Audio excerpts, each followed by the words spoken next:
I mean, nowadays, especially now, like nowadays, we at the point where like, well, people call them receipts, but it's people taking screenshots of everything.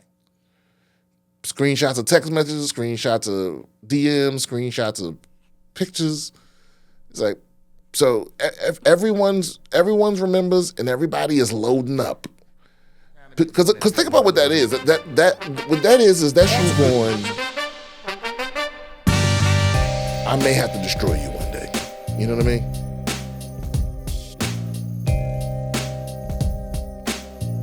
Sweet, and we're back. Welcome back to BS with Brian Simpson. How you doing, Rob? How was the holidays? I'm doing good. My holidays were great, very restful. What about you? Yeah, mostly. Yeah, for the most part. Yeah, we been getting it done. I did a weird. Did you do anything good for New Year's? Do you do New Year's? No. Some people don't fuck with New Year's. I don't fuck with New Year's. Not New Year's Eve. I love a good New Year's Day. Yeah? Yeah, but New Year's Eve is just, that's a young man's game. You just asking for trouble. You out there in the streets, everybody's drunk, gunshots going off. People are alone, and it is. It's like a whole night of. Remember how I said nothing good happens after midnight? Like you should always leave a bar before last call. Yeah. New Year's Eve is just a whole. It's a whole day of right after midnight when the bars are closing up, like right after like 1 a.m. Yeah. But it's a whole day of that because I think a lot of people feel like whatever because of movies and shit, they're supposed to be with someone on that day, so they extra lonely that day and they drunk, and they lying to themselves, they making resolutions.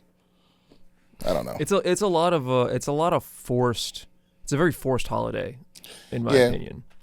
But it's one of the few that I actually respect because it's actually about what it's about. Fair. It's actually about, hey, New Year. It's real simple, straight to the point. It's no bullshit about it. It doesn't have some ancient origins that will make you uncomfortable. I don't have to buy nobody nothing. I don't got to be nowhere. Mm-hmm. I love it. What you doing for New Year's? Nothing, not a damn thing.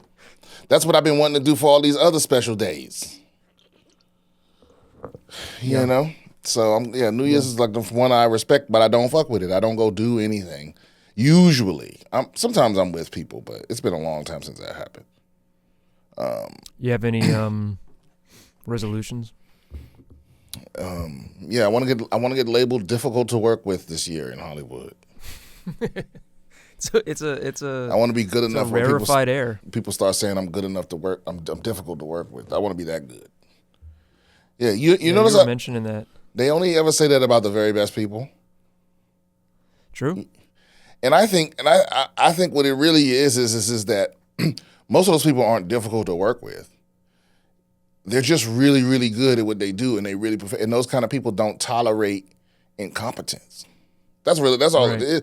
Yeah, it's like it's almost like it's like a Tom Brady. You see that motherfucker flip out and yell at the lineman and all that. It's because he knows the work he put in. It's like when you have a motherfucker that can perform at the maximum, and all they need from you is the minimum, and you can't do that. Mm-hmm. That's understandable. Motherfucker difficult to work with you because you don't know what the fuck you doing. I think that's what most of it is. Is that another thing too is like some of these motherfuckers are human. It's like, okay, so you heard one story of them having a bad day, but it's like nobody's talking about you and all your bad moments. Right. Yeah. Now that doesn't mean the one that always comes to mind is like Christian Bale, right? When he was yelling at that lighting guy. Oh yeah. Or whatever. And it's like number one of the best actors working in Hollywood right now, but also that dude is on set 360 days out of the year. He's gonna have a bad day one day, and also that dude came out afterwards and also you walked through you walked through the fucking shot. Fuck all that. Look, because I remember back then when that audio came out and everybody was mad at him about it. It's like, no, motherfucker, listen, this is the moment. Like again, to keep the analogy going with football, that's like you being like we plan to go to the playoffs. And the game on the line, and we got one play left, and then you just take off your helmet and get us a penalty, like a inexplicable, like we in the middle of the scene. I'm locked in, I'm in character, I got it down pat, and right when I'm in my zone, you walk back. What the fuck you doing? You know better than that. Now listen, did he have to yell at you like that? No, he ain't have to say. But that was his emotions coming out. He ain't punch you in the face. He ain't beat the shit out of you. He ain't even fire you. He ain't ask for you to be fired. But he was just like, explain to me how you made that mistake. Because I need to know that you ain't gonna do it again. I need to know it was a complete brain fart. But you gonna walk through the fucking shop when I'm in the zone? That's crazy. That's crazy as fuck to me. That yeah, it's like because listen, his mistake doesn't absolve you of your fuck up. Right. That's all I'm saying. It's like you distracted that man. Actually, I could have gave a way better analogy. Looking back on it, I'm slipping. No, but you walked through the shop when that man was like doing his motherfucking thing. You know, because it's a level of concentration. I think a better analogy is more like surgery or something. Where it's like I'm right there with the motherfucking scalpel right on the thing, but I got to be careful because it's next to a nerve and I don't want to cut it. And then you like make a loud noise. You drop a bucket or something. It's like what are you doing? Like it's like I'm at a moment where I got to be maximum focus, and you distract me. Somebody's like replacing the paper towel dispenser. Yeah, it's like it's crazy. Like I said, it's not that I don't feel sympathy for the guy because I understand how scared he was because it probably was just a fuck up. Like he was probably in his little zone. But listen, when you're on set, and especially when you're on set with like one of the GOATs, and I think you'd be hard pressed to argue that Christian Bale isn't one of the GOATs, right? Agree. Everyone there is there to make him shine. So you ain't allowed to be distracted. You know what I'm saying? Right. If he got to be focused 100%, you got to be focused at least halfway. So you're not allowed to, you're not allowed to complain when he yells at you for an obvious fuck up. And also, here's the other thing. Who is the guy how did the audio leak? Who leaked that? I don't know. That's the only person. That came out. That's the only person in this whole scenario that should lose their job. Yeah, the audio leak person. If I recall correctly, I think that when that came out, the sound guy came out and was like, "No, I fucked up. Like, yeah, maybe he went a little bit off the handle or whatever, but I did fuck up. So it wasn't like he was an insane person who's just, impossible to please. It's like, no, I fucked up. I shouldn't have been doing what I was doing." Yeah, but that's the thing. Here's the thing. He's playing an insane person. What movie was that? Right. Wasn't it It was Terminator Salvation. Terminator Salvation. Right. Okay. So like he's playing somebody in like a life or death into the world scenario. That's the mindset he in. He's a method actor, right? You know what I'm saying? So he is this person. He is this person with the stress of the world, or like that's where his head is. And the fact that he only yelled at you is a miracle to me. Yeah, but he did fuck up. But who was? So wait a minute. Did that sound guy? Because I don't think it was it was a grip, right? It was somebody that walked by with a microphone. No, it was the cinematographer, but they were messing with the lights during the shoot. Yeah, that's unforgivable. But again, who leaked the audio? Who is the fucking rat? Yeah, I don't know who actually leaked it. I can't find right off the top who actually leaked it. I'm seeing some rumors about who leaked it, but they're not reliable. I know I sound a little cold about it because listen, I understand, bro. I haven't been on that many sets. I've only been on maybe 5 or 6 sets, right? But I'm gonna tell you something. With the exception of when I did the David Spade show, every other set I've been on, the majority of the people are stressed the fuck out. You know what I mean? Like I'm talking about the non-talent people, the people, all the people behind the scenes and all that, because they're stressed the fuck out. Like, Yeah. yeah, and it almost made me the first time I experienced this, it made me uncomfortable because it's like I don't know how to explain it, but it's almost like imagine something that's normal every day for you, but it's just being made a big deal of from some like basically like you're surrounded by people that are now like they're scared to death to upset you. Mm-hmm. So it turns into where like it makes it uncomfortable. Like, you know, like a motherfucker go to hand you a bottle of water and you drop it and they go, oh, I'm so sorry, I'm so sorry. You're like, what? No, that was my mistake. No, really, I'll run away. It's like someone there is making everybody uncomfortable to that degree. Right. 90% of the time though, it's not the talent. It gets put on the talent people. You know, it gets put on a Christian Bale or whoever, Beyonce or whatever. But the truth is like there's a lot of people doing stuff in your name because of fears that they've made up. You know, like they heard on a blog that you like that you only like 1 cube of sugar in your coffee or you know or something like that. Like they heard something like, okay, here's a perfect example. You get those you ever hear like somebody has on their rider, I only want red jelly beans or whatever. Or I want you to just green M&Ms. Yeah. And it's like is the famous one. It's like that ain't coming from the artist. That's everybody in the middle that is like, you know, they want to brag about what they can get you or what they got you.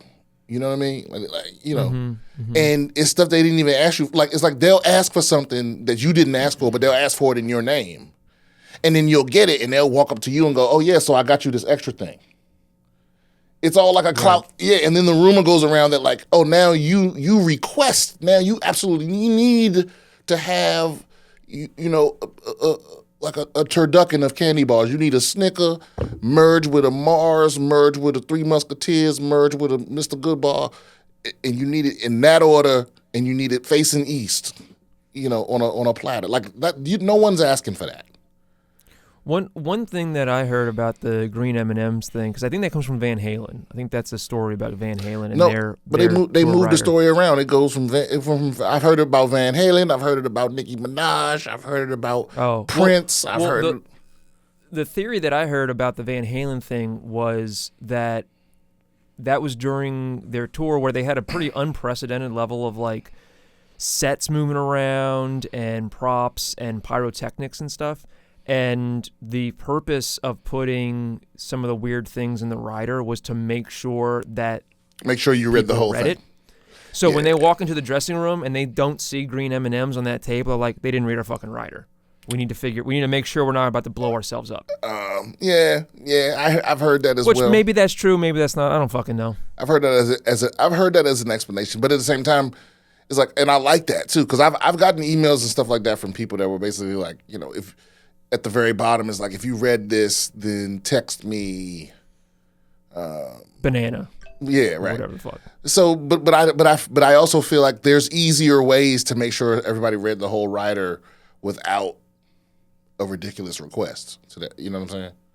Yeah, I mean the other possibility is that it's just a weird thing that gets you earned media to be like, oh, they're the crazy musicians who have these outrageous demands or whatever. It's just it's a good story that people like to tell. So that's also part of it. Yeah, no, it's honestly, man, it's just to me, I think it's just a professional game of you know, of telephone, and it's fueled by people just being afraid constantly, and so it's like, you know, you might walk in the green room and go, damn, it's hot in here. And then that gets passed on to somebody as, you know, Brian Simpson needs it ice cold in his fucking green room. Yeah, Brian Simpson the next person here is to turn on the AC. And the next person goes, hey, man, turn on the fucking AC. They say Brian's fucking sweating his balls off in there. And then the next thing you know, every time you walk in every green room after that, there's I don't know, an ice sculpture or some shit. You know, it's like it gets away from you in a way. Whatever, niggas will be so all right. Brian, you get the role of a lifetime. You're playing Hannibal Barca in major motion picture. Okay. Opposite. Who was the head of Rome at the time during the Second Punic Wars? Or who was the general that fought Barca at Cannae? Off the top of my head, I want to say Scipio. Yep, you got it. Publius Scipio. Okay, so Christian Bale is playing Publius Scipio. You're playing Hannibal Barca. I don't think they actually interacted with each other personally in real life, but it's a movie, so we got to have that scene. Okay. And you fuck up something minor, and Christian Bale goes off on you. How do you react? What's the appropriate reaction for that? I go, hey man, and we're not gonna talk to each other like that. That's all I would say. All right. Hey, look, let's try not to speak to one another that way. All right, we both grown men. I got to say, it's pretty impressive that you knew it was Scipio off the top of the head. Yeah. Well, because that's also Brian a different Simpson. question because Scipio, Scipio Africanus, which I think was the son of that guy, was the one that actually ended up defeating him. Oh, well, see, maybe Christian Bale plays both of them. They age him up then they age him down digitally to be the younger Scipio. Yeah. How is there not? There hasn't really been a movie about Hannibal Barca, has there? I don't think so. But he's the most badass general in history, no doubt about it. It's because he's black. That's why we don't have a movie. And it's not even close. Well, it probably is because he's black. I mean, man, I'm trying to tell y'all. It's a different thing. Trying to make TV or movies when you're black in Hollywood. It's a whole different animal. Because there's only certain kinds of stories that they will accept about black people. That's why we black suffering is you want to make a civil rights movie or a slavery movie? Please get in here. That's why we have so many of them. There's so many slave movies. There might be more slave movies than any other black films, any other category. Yeah.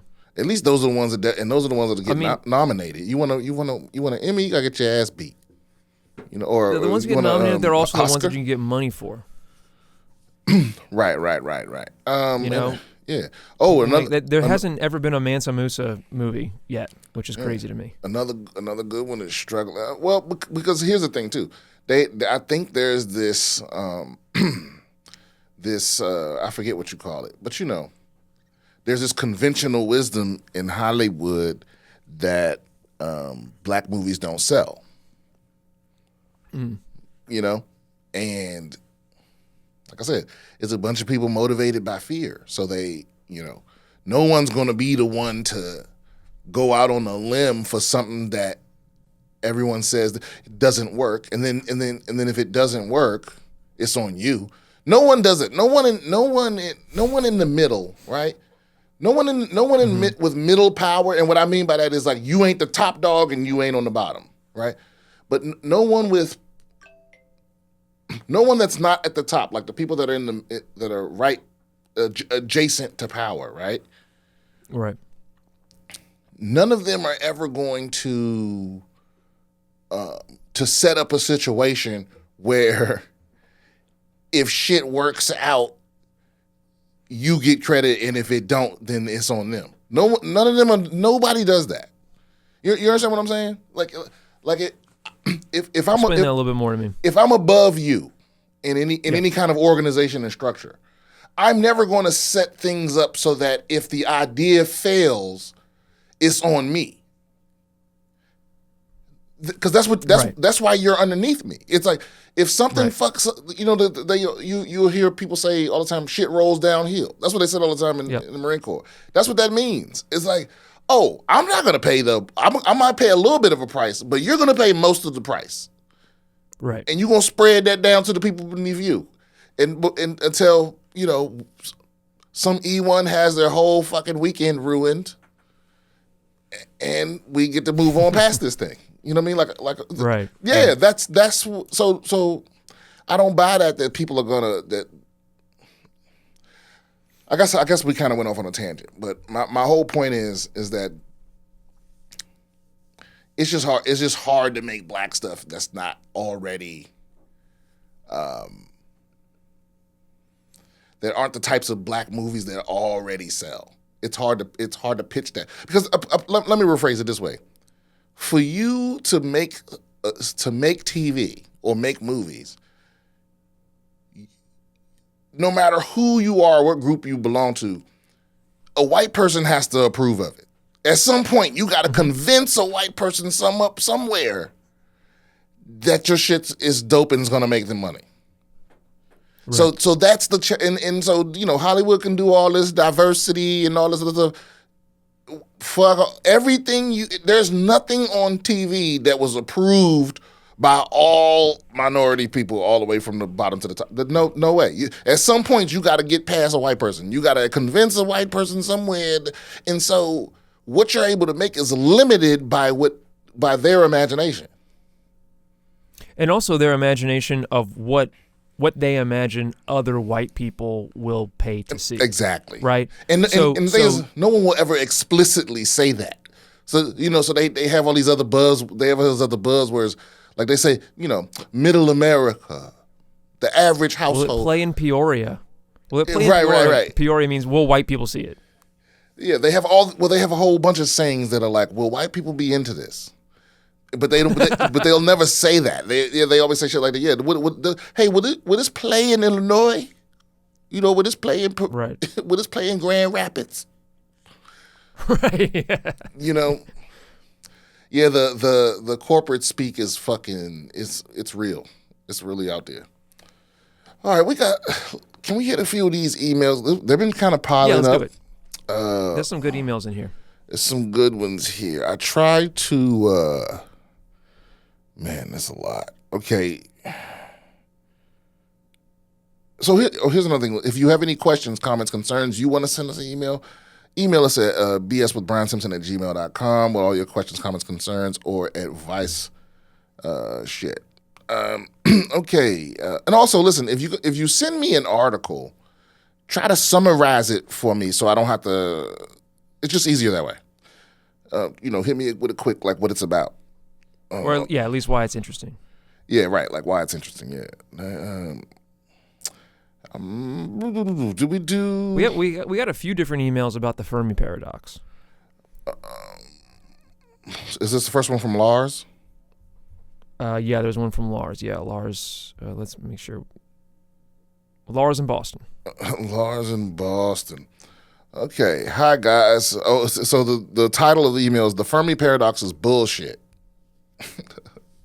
Hi, guys. Sorry to be a downer, but I do think that there's some wishful thinking in most people's attempts at understanding the Fermi Paradox, basically taking the premise at face value and then trying to explain why we haven't found evidence for all the intelligent life forms with advanced civilizations that apparently should exist out there, but the premise is false. Yes, there are billions of galaxies with billions of stars, many of which have exoplanets in the habitable Goldilocks zone, but this is not enough to support life, let alone long-term evolution into organisms that develop radio communications or even interstellar travel. This is a lot. On a side note, there's no concrete definition of life, and though the only one we know is the carbon-based water-dependent form we have here on Earth, there could be others. The not too hot, not too cold requirement of habitable exoplanets is all about water and an atmosphere, and guess what? None of the exoplanets that have been studied so far, including ones that orbit Alpha and Proxima Centauri, have either of those. Okay, well, look, man, motherfucker. Okay, there's like 5 more paragraphs to this. Look. Well, I want to point one thing out first. There's not billions of galaxies. There are trillions of galaxies. Right. And a trillion is a lot more. People know that a trillion is more than a billion, but people don't understand how many more a trillion is than a billion. And we can use all these different like metaphors for grains of rice and stuff like that, but your human brain really cannot comprehend the number 1 trillion. Yeah, you can't wrap your head around that. It's 1,000 times more. But so Lars from Boston is bringing up a couple of different things. Number one, he's saying that it's an assumption that there could be that life would be to some extent probable outside of Earth, given the number of planets there are. The thing I would say to that is that the Fermi Paradox assumes a priori that life is probable outside of Earth. So it's starting out like, if we assume that life arises fairly regularly given the number of planets, then why haven't we heard from it yet? So it's asking a question that begins with an assumption. So you can attack the assumption for sure. And there are plenty of people who do that, and they say the answer to the Fermi Paradox is that the assumption is flawed. And that's a perfectly valid response to it. But yeah, but that's all. But that saying that the assumption to the Fermi Paradox is flawed, you're also saying that we are the only life, that we're the only thing in the universe, that we're the only rare thing in the whole universe that has only happened once. Because that's why the Fermi Paradox holds weight, is because every single thing in the universe, no matter how rare it is, it happens all the fucking time. Because as far as we know, the universe is all made up of the same things. Mm-hmm. You know, and because we know how those things come to be, or at least we mostly know, it was like we know, you know, it's like we know what life is made of. We know that I'll put it like this: we know that the stuff on Earth that life is made of, right? Life just so happens to be made of the most abundant elements. You know what I'm saying? Where it was like we know that, like, you know, there's hydrogen, oxygen. God damn it.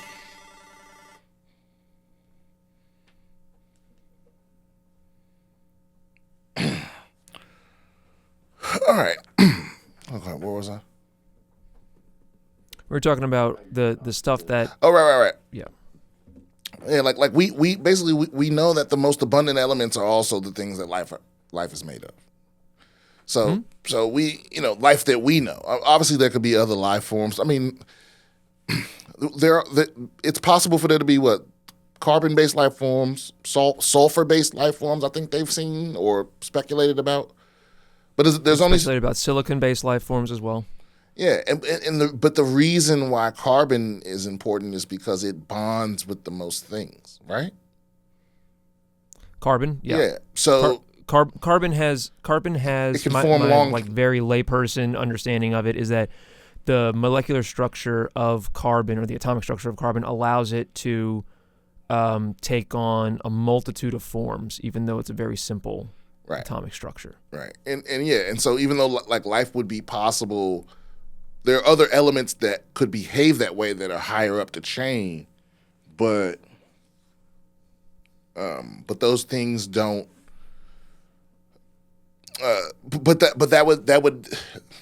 That's just less. It's just less likely because those things are less abundant. They're rarer. Yeah. It's not to say that there's not life forms out there that could be based on that, but the situation would just arise less often. He had a lot more to say, but again, that was a really long email. Like if you want to talk about multiple things, and send separate ones, because, you know, I don't want to just sit here and like read a long ass email.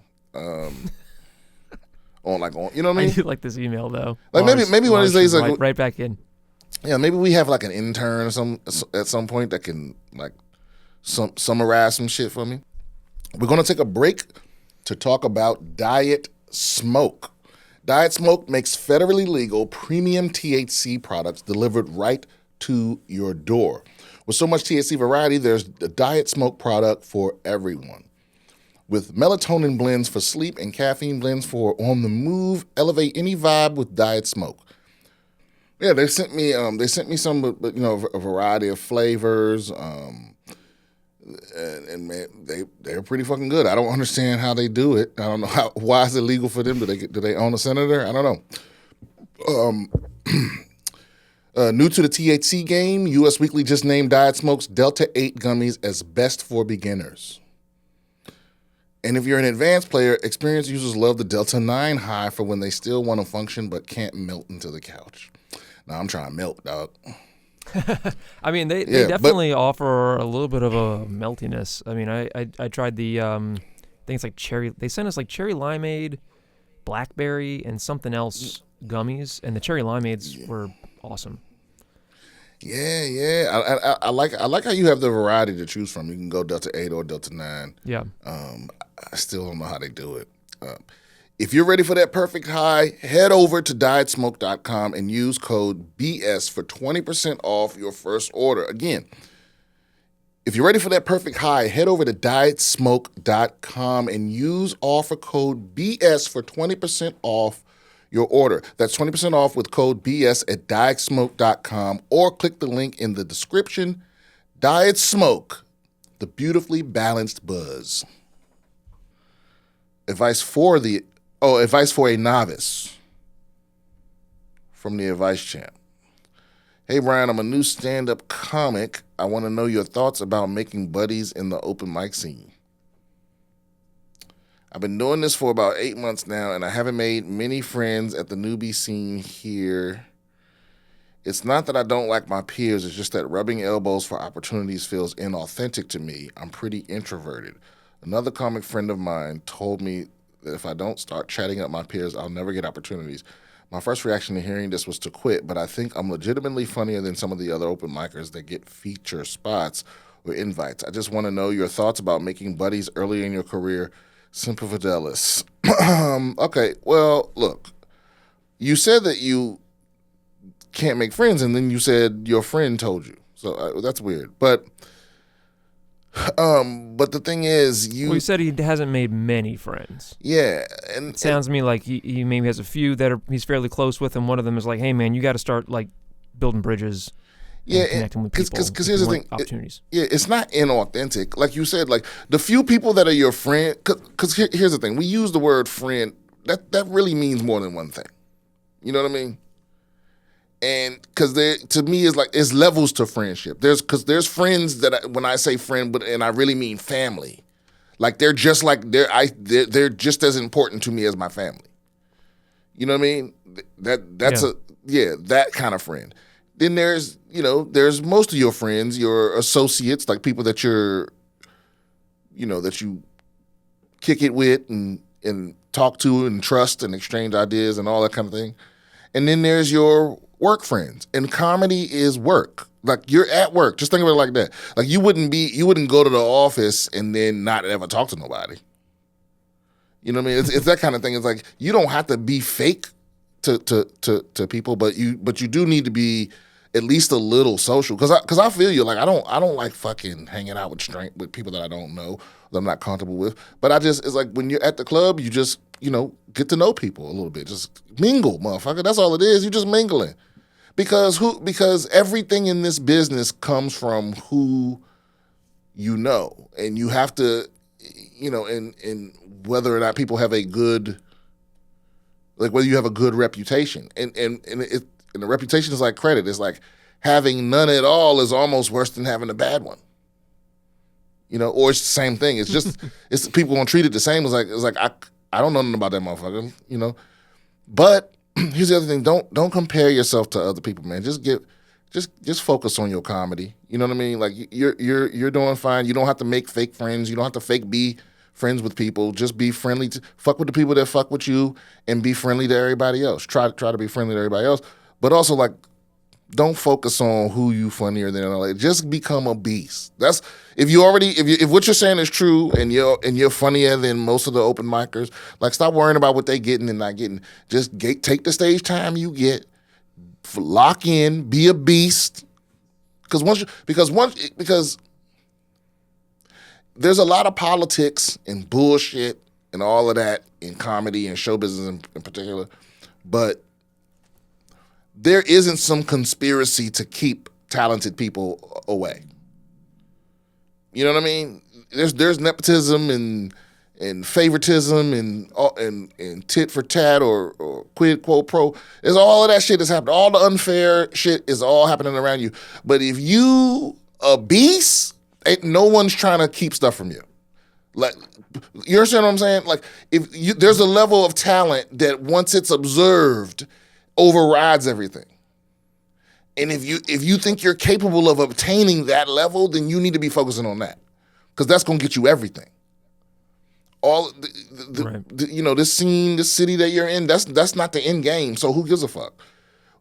What you should be focusing on in what city is this? In Denver. What you should be focusing on is being so fucking good that when you leave Denver, wherever you end up, it's apparent to everybody immediately that you a monster. Well, whether you go to LA, New York, or Austin, when you leave Denver, that's when it starts. This is just you getting good, and you worried about the wrong shit, the politics and all of that. Just go where you get stage time and become a fucking monster. That's what this is for, to me.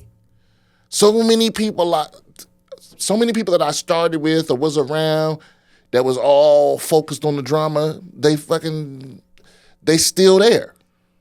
They still in that same city. Or, you understand what I'm saying? Because they was worried about the wrong shit. Yeah, there was people, when I was in the homeless shelter, there was people worried about being like the big dog in the homeless shelter. While everybody else is like, yo, I'm trying to get a house. I'm trying to get an apartment. Right. It's other people. Get the fuck out of here. Yeah, it's other people that's like, yo, this is my shelter. You know what I mean? Like, you worried about some shit you worried about the little leagues. You trying to be, stop. You don't need to be king of the hill. It's like that'll automatically happen. I think, as long as you're not a fucking complete piece of shit. If you're really the funniest motherfucker, that's gonna come out. That's gonna show. That's all it is. The other thing I would bring up is, like, I really like the comparison that you made to, like, just working in an office, right? It's not inauthentic when you work in an office that, like, you pass by Sarah's fucking desk every day and you're like, hey, Sarah, how you doing? Doing good? Great. How was your weekend? That's not inauthentic. That's just normal being a polite person and checking in with the people that you see every day. That's not inauthentic. Unless you really don't give a fuck at all about what happened on her weekend. That's possible. I mean, if you're a true psychopath, then you know what, you're gonna do great. So don't worry about it. Yeah, you'll be fine. If you'll step on anyone to make it. I have a question. What percentage of comedians? Because he mentions that he says I'm pretty introverted. I have found that most comedians that I meet who are like working comedians, and I meet a lot of them at like the store or here at the studio and stuff, they tend to be kind of introverted. Or if they're not introverted, if they're extroverted, then they still have just like anxiety disorders or major clinical depression. Yeah. I think that's pretty close. I think it's just that most comics are just comfortable in their head. Like, that's where they're the most comfortable. So there is no social scenario that's going to be more comfortable than my own thoughts. I mean, I can't speak for everybody else, but that's just me. Like, I am the most at ease when I'm alone and thinking to myself. So there's no everything you add to that is downhill for me. It just takes away from my peace. That's why I prefer not to be that's why I don't do nothing on New Year's. It's like, why the fuck would I go out in all the chaos? Because it's tomorrow. Right. That don't make sense to me. No. Right. I mean, I guess you could argue that it is a bit more significant tomorrow than most tomorrows, but not really in the grand scheme of things. I mean, it's just an arbitrary date that we picked. That's the beginning. You know what I'm saying? It is a cycle. Yeah. But you could pick you could pick any point in the cycle and go, that's the start of it. So that's what Gramsci said about New Year's. What? Antonio, he hated New Year's because he thought it was arbitrary, and he was like, I'm not going to let society tell me when it's time to turn over a new leaf. I'm going to remake myself every fucking day, and nobody can stop me. Okay. Gramsci was built different though, so it's hard to be like Gramsci. Who the fuck is that? Gramsci. He's Antonio Gramsci was an Italian philosopher. He was the one that came up with the theory of cultural hegemony. Okay, yeah, we talked about this before. Yeah. Cultural hegemony. Yeah. All right. I hope that answers it. He was at one time the leader of the Italian Communist Party, but he was like a vocal critic of Benito Mussolini in his rise to power under fascism. And how did they kill him? He died in 1937 when he was only 46. I don't remember if he. They got I'm looking him. On his Wikipedia right now. Did he get got or what? Yeah, he got. What you mean? You just told me he was a philosopher. He was sharp with it. He criticized the Mussolini government, and then he died way too early. Yeah, well, I know he. I think he died in prison, but I can't remember if he was executed or if he just got sick and died or what happened. But I'm pretty sure. I'm looking. Oh, it says premature death was owing to prison conditions. Yeah, no shit. Okay, there we go. Mm-hmm. Just like Jeffrey Epstein, right? Right. Oh, they released him when he was super sick, so the regime could say that Gramsci died in a hospital rather than in prison. Nevertheless, his death was owing directly to prison conditions. Yeah, I mean, when you're 46 years old and you fucking die, then from a gastric disorder, that's not normal. This next email is from Rick. Brian, love your comedy. Saw you on Fully Loaded in Mississippi. I also, Brandon. We went to Brandon. I also enjoy your take on Android versus Apple. Recently saw on Rogan you were considering going back to Apple, and I was curious why. Well, I've went back and forth several times myself and get very annoyed with Apple's walled garden, as you call it. Well, look, I'm considering going back for the same reason you went back and forth. Like, I like the simplicity of Apple, and sometimes when my shit gets chaotic, I think I seek the simplicity. But then I'll have an iPhone for a long time, and then there'll be something that I could do on Android that I can't do.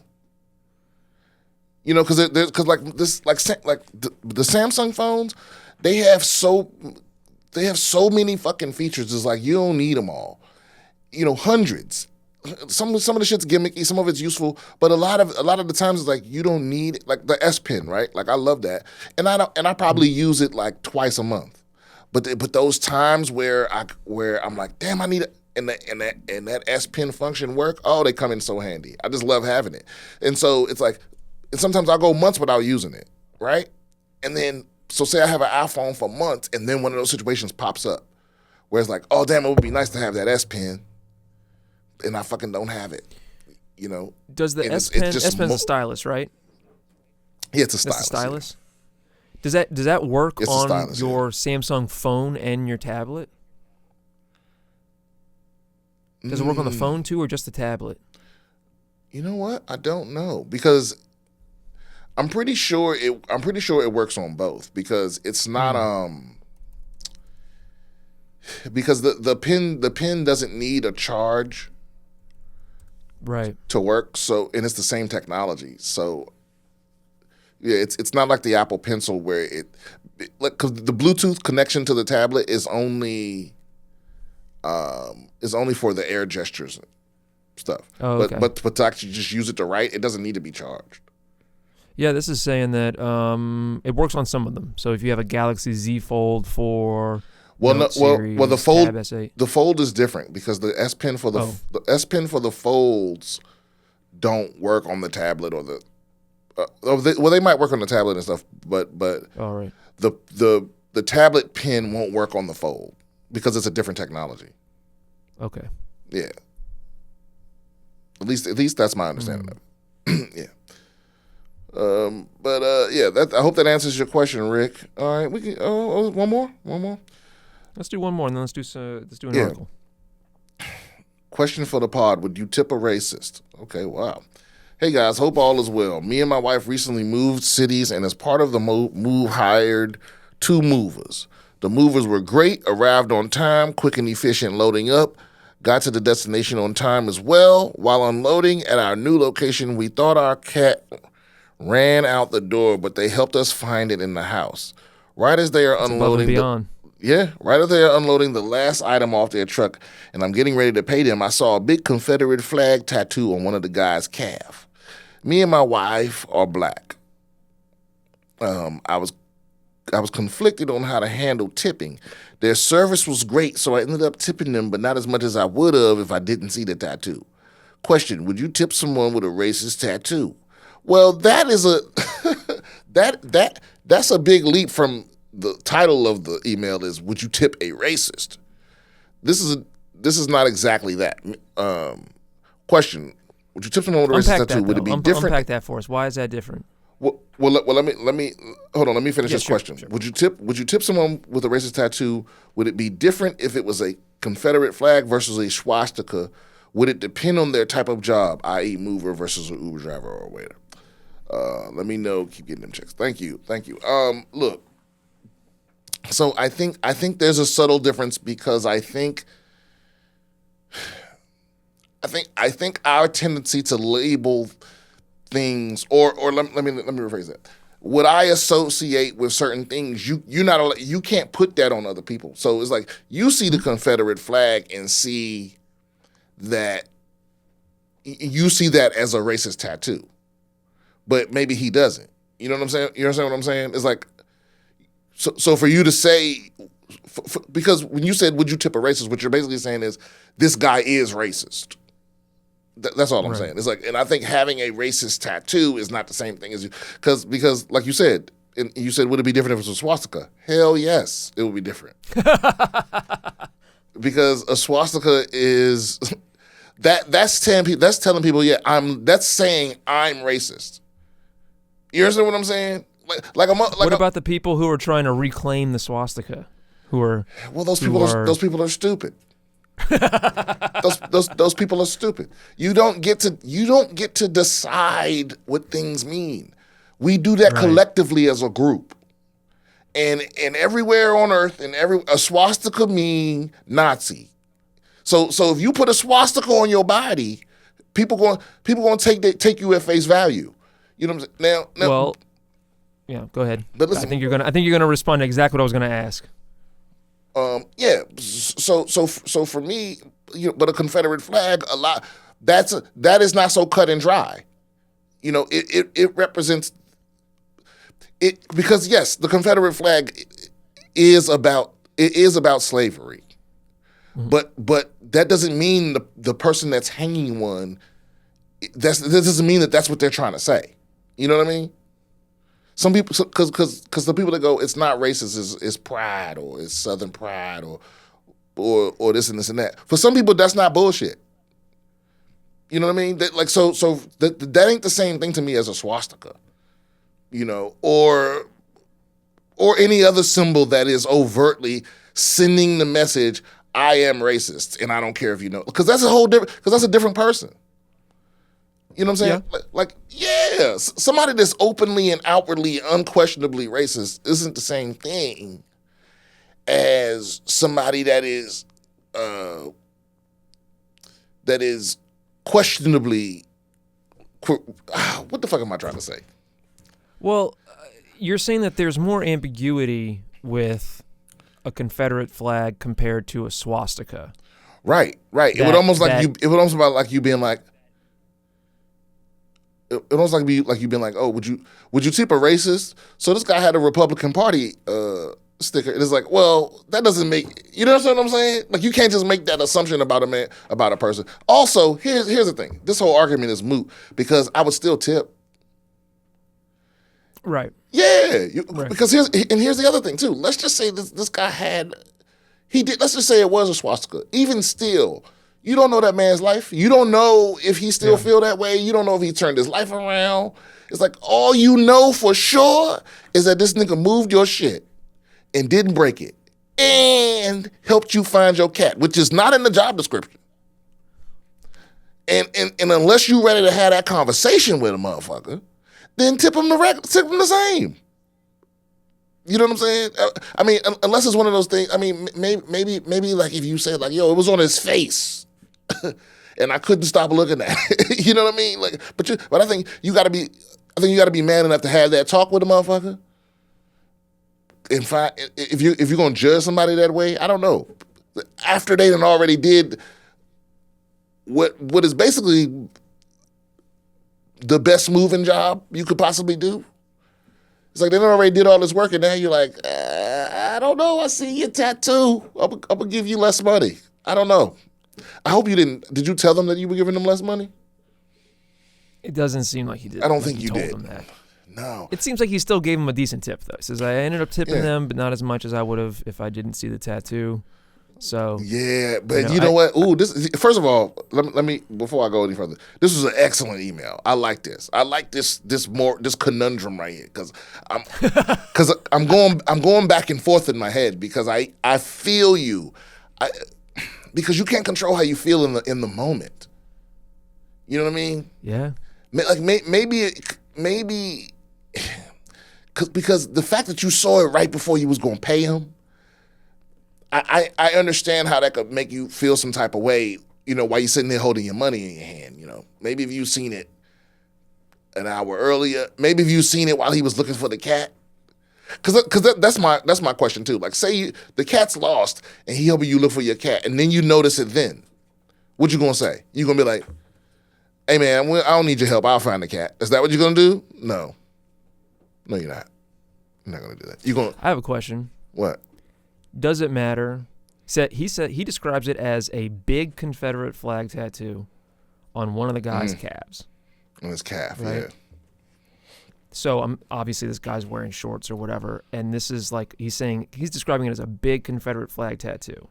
I think that there is a distinction to be made if it's like, the guy's got a small one on his shoulder and you don't notice it because he's wearing a shirt, and then like just he's moving something and it pushes up and you see it, versus it's on a body part that is exposed by virtue of the clothes that he's wearing. Does that factor into the decision for you? No. Or maybe not the decision, because you already said that you would tip him anyway, but does that alter your feelings about the situation? No. No. Like if it's huge or not? Or you mean like prominent? Yeah, size and placement. Yeah, I mean, listen, that's going to affect factor. That's going to affect me emotionally in the moment, but I don't know how I feel. I don't know how I feel, because it's like I'm tipping you for the job you did. It's like because listen, if you black and he racist and he moved your shit without a scratch, he can't be that racist for you to be like, I'm gonna give you less money because you were gonna give him money for the job he did. So yeah, man. And listen, guys, I don't know if you've ever moved, like, and I'm guessing if you hire movers, you probably moved a long distance. I ain't talking about a U-Haul move. I'm talking about like state to state, bruh. It says move cities, so yeah. Okay, yeah, even cities, moving cities. Like if you hiring movers, bro. For you to get the y'all don't even understand the peril from getting your shit from one place to another. Is like you don't know who is taking possession of your shit. So most of the time the way it works is when you hire a state to state mover or like in state long distance movers, you get a broker. You understand what I'm saying? And they find you a mover in your city to move your shit to a warehouse, and then it gets picked up from the warehouse by other people that drop it off in your city. And you have to pay the motherfuckers half up front that pick up your shit, and you got to pay the motherfuckers that drop off your shit. And the shit that can go wrong between those two times, like, bro, when I moved here, I don't know if I told you this, Rob, but they charge me for every set of stairs, right? And a set of stairs is that? They charge you for stairs. If they right. It's like little shit. If the truck is if they have to walk farther than like 15 feet to get to your front door, that's an extra $100. You know what I mean? If they got to go upstairs, so for every 7 stairs, it was an extra, I think $100, $150, and they counted 7 stairs. So I put it like this: my house had 15 stairs, so they charged me as though there were 21 stairs. So it's 7 stairs. Oh, they round up. They round all. 14 is two upcharges, and then the extra one step is worth the next 7. Yep. Got it. Yep. I thought, like, part of me wanted to add in some stairs, just like, okay, well, if I'm gonna pay for it, motherfuckers gonna take some extra steps.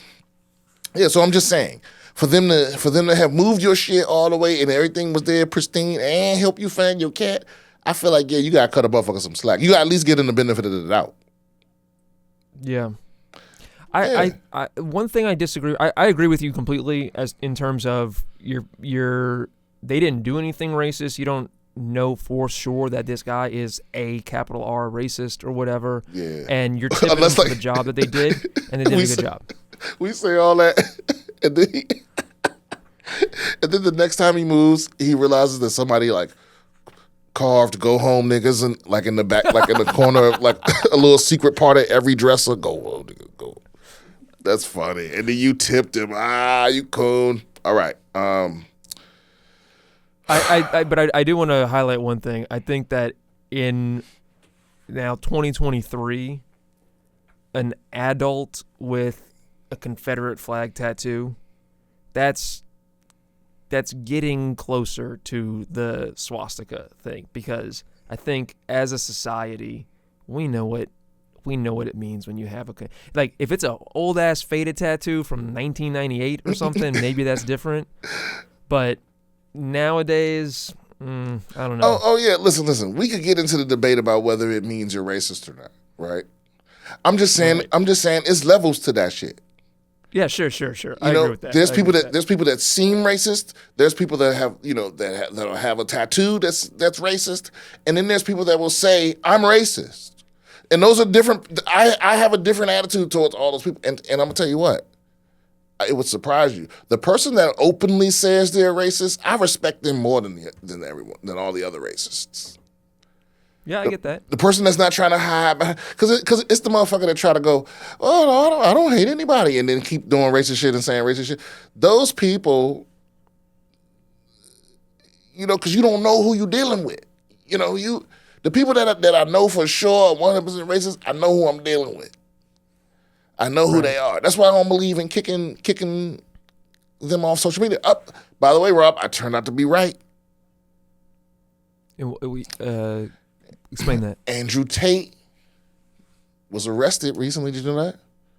Yeah, I did know that. For the child trafficking thing. That's what they're saying. Oh, you're saying it's a good thing he wasn't kicked off. It's a good thing he was back on Twitter. Himself.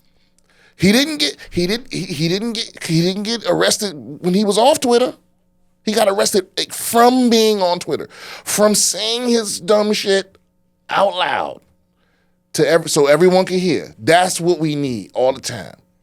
We need everybody to be able to say what they want, because eventually they're gonna eat. It's like, because that's how you know your enemy. I don't want them in secret. I don't want them over on Truth Social. Then I don't know what they plotting and planning over there. Yeah, I want them somewhere where I can know who they are. Where? Yeah. Put your Confederate flag up. Yeah, I want. Yep. So we know that every time there's a mass shooting, what's the first thing you have to do? Pull up that guy's 4chan history. Let's see what he's saying. But I didn't know you could do that. Oh yeah. All right. We should get some articles in before we. Let's get one article in before we move on. But that was a great email. Yeah, that was outstanding email of the year.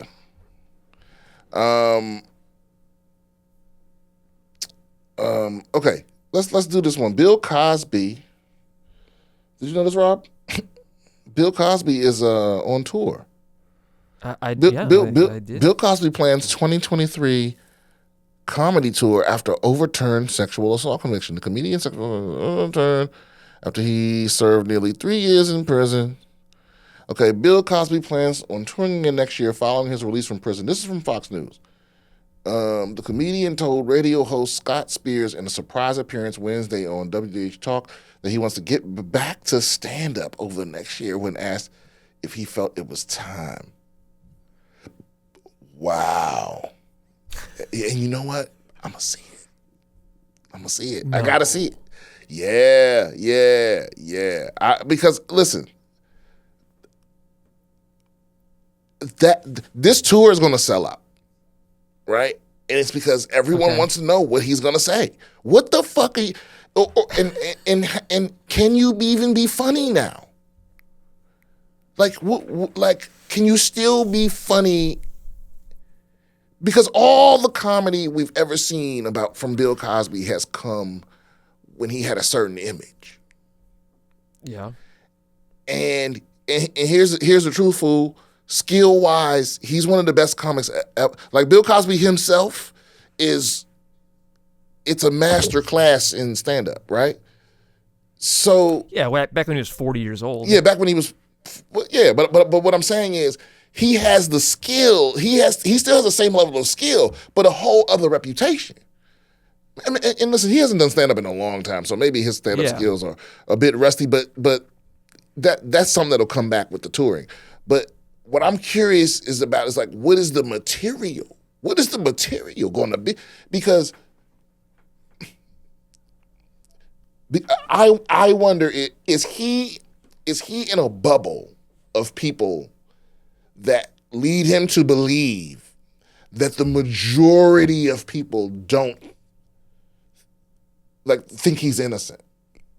Like, is he going to approach the comedy in a way where he is assuming that everyone's over it, or that it was just a small minority of people that you know what I'm saying? Or is he going to come straight out? Is he going to do a Chris Brown and just go, now I'm a bad boy comic now? at 80, I don't know. I have to know. I have to know because.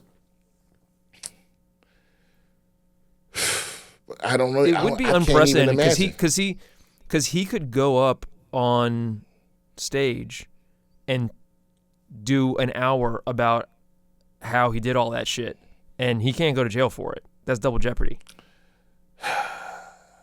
So he could just come out and just say all that shit. And here's the thing. Here's what we know. He has to talk about it, right? Yeah. He's got to talk about it. But Wouldn't the funniest fucking thing though be he just goes up and does airplane food bits? The hackiest 90s shit. If he doesn't address it, that's gonna be crazy. That's gonna be crazy. This is more than the slap. Like, people are saying Chris Rock has to talk about the slap. No, Bill Cosby got to talk about the rape. He has to. There's no way he can go on tour and act like the last 7 years didn't happen. Right. No, because I'm gonna get up and walk out. Well, actually, you can't do that. You got to watch the whole thing to know if he'll mention it. But it's like, see, I feel like he knows. He knows. Just see you checking your watch when there's like 5 minutes left in the session. Yeah, he's got to talk about it. I feel like he got to get right into it. It's the first thing he got to get right into it off the jump. The first thing he talk about. That's what I would do. It's got to be the first thing, because what you don't want is everybody sitting there for an hour wondering when you go, like, thinking about something else. Nah, just jump right into it. Just get into it. I think he is going to jump right into it, and I think a not insignificant percentage of the audience that is going to go out to see him thinks of him as innocent, even though he's guilty as fuck. Wow, really? Yes, I think. I'm not saying most. I'm not saying most of the people. I think that there's going to be. I think the largest chunk of people who go to see him are going to be like, yeah, he did it, but in their mind, they've convinced themselves that, like, he served his time, even though he got out on a technicality. We should point that out. He got out because the DA that charged him, gave him promised him that they wouldn't charge him if he waived his Fifth Amendment rights and gave statements for the civil suits against him from the women that he raped. And then they used those statements against him in court, and that is not permissible, so he was let out.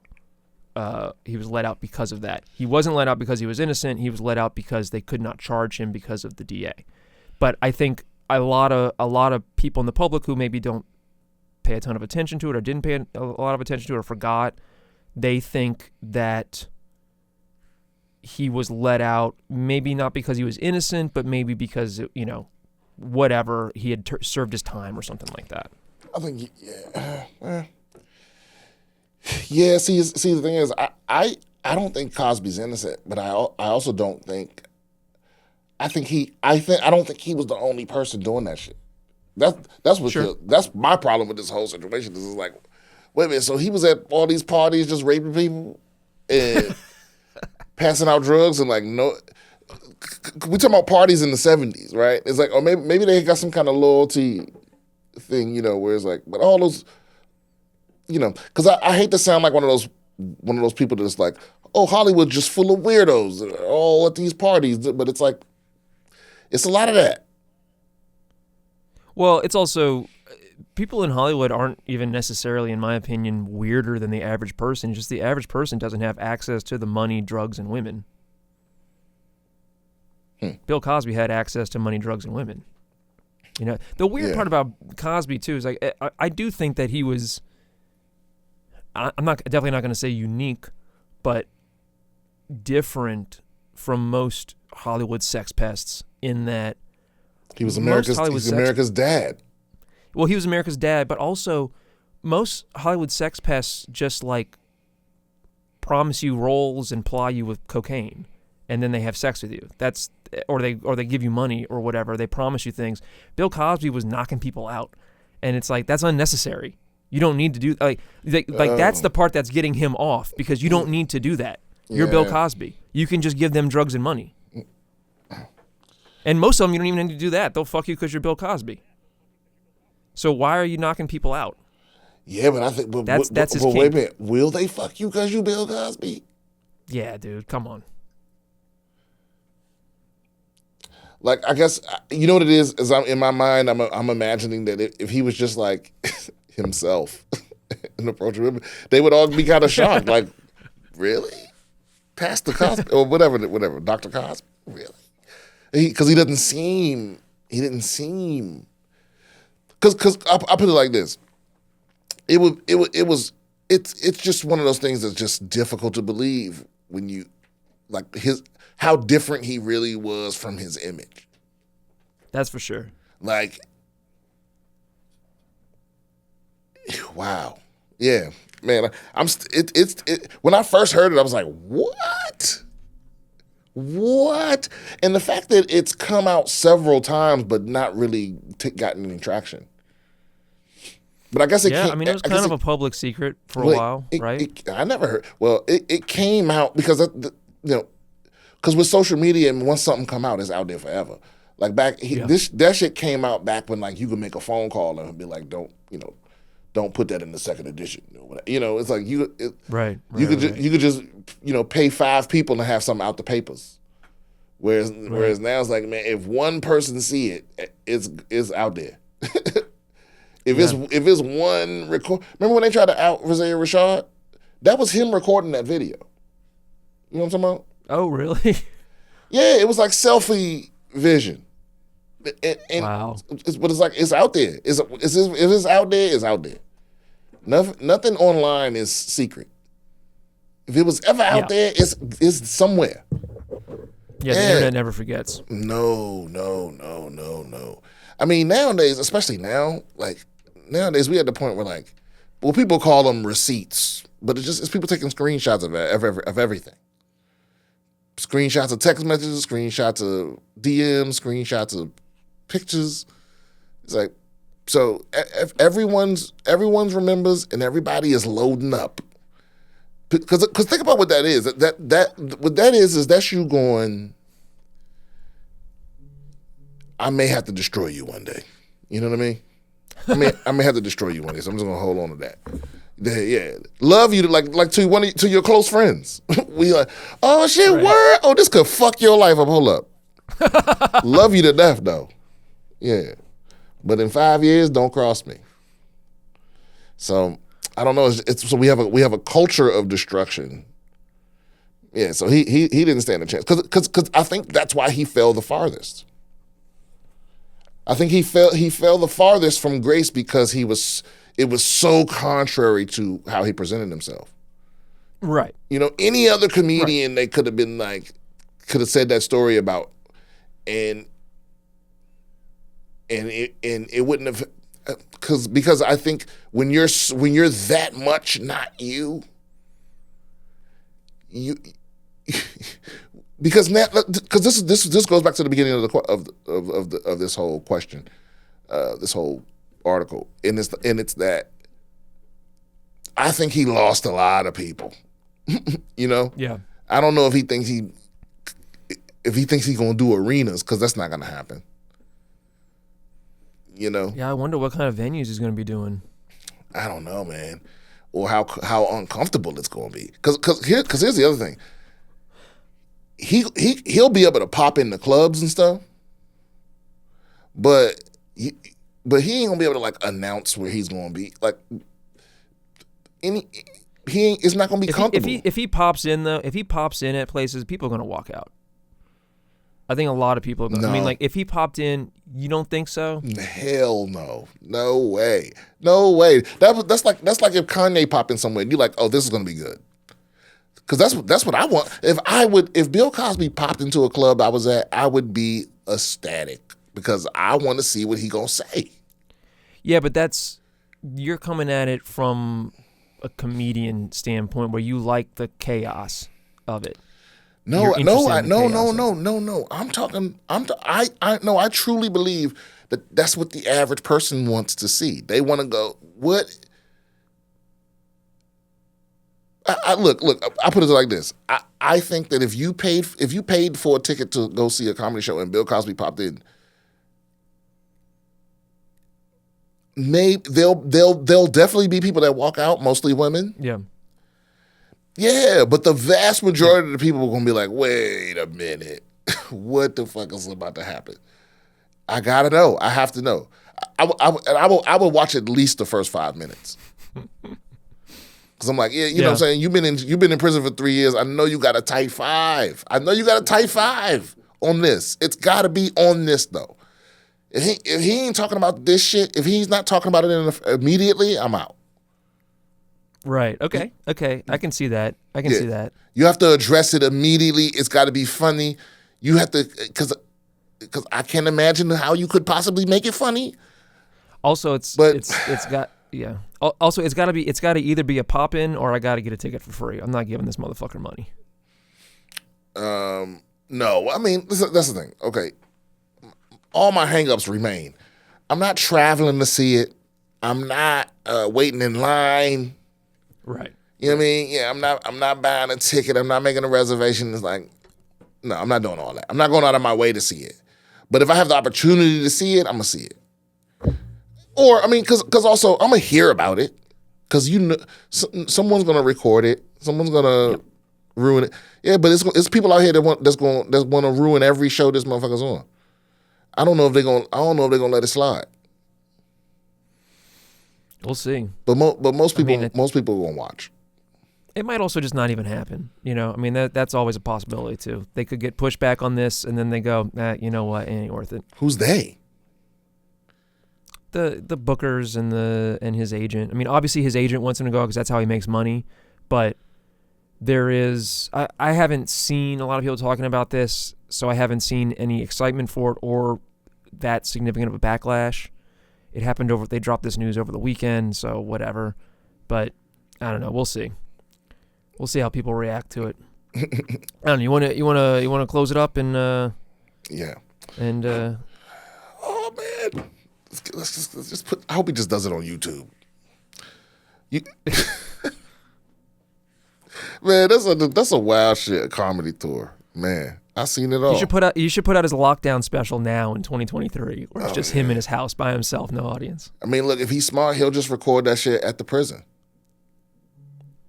He's not in prison. I know. You mean he's gonna do a? He was in Johnny prison. Cash. Yeah, go back to his prison where he was at and do it in front of the homies. Hey. Okay. Yeah, that wraps it up. That's been this episode of BS with Brian Simpson. If you have any questions, comments, concerns, email us at bswithbriansimpson@gmail.com. Tickets to the tour, go to briansimpsoncomedy.com. All my social medias are BS Comedian. This weekend, so next weekend, January 12th, 13th, and 14th, I'm going to be in Phoenix, Arizona, at Scottsdale, Arizona, at Copper Blues. Get those tickets right now on my socials. I'm also going to be at Zany's in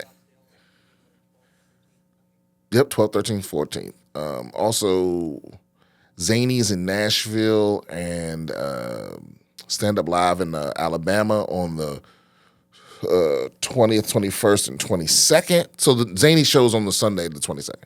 The other two are in Alabama. And then Burlington, Vermont on February 3rd and 4th. So all those tickets are up on the website. Get them right now. Oh, Colorado Springs. Colorado Springs is also February. Oh, no, March. March 1st. Okay. Anything else to plug, Rob? Josh Potter Show, and Apocalypse Soon with Eddie Pepitone and Kevin Tinkin. Got it. ComedyFrequency.com, and I'll be at the Laugh Out Loud Comedy Club this week in San Antonio. All to goodness.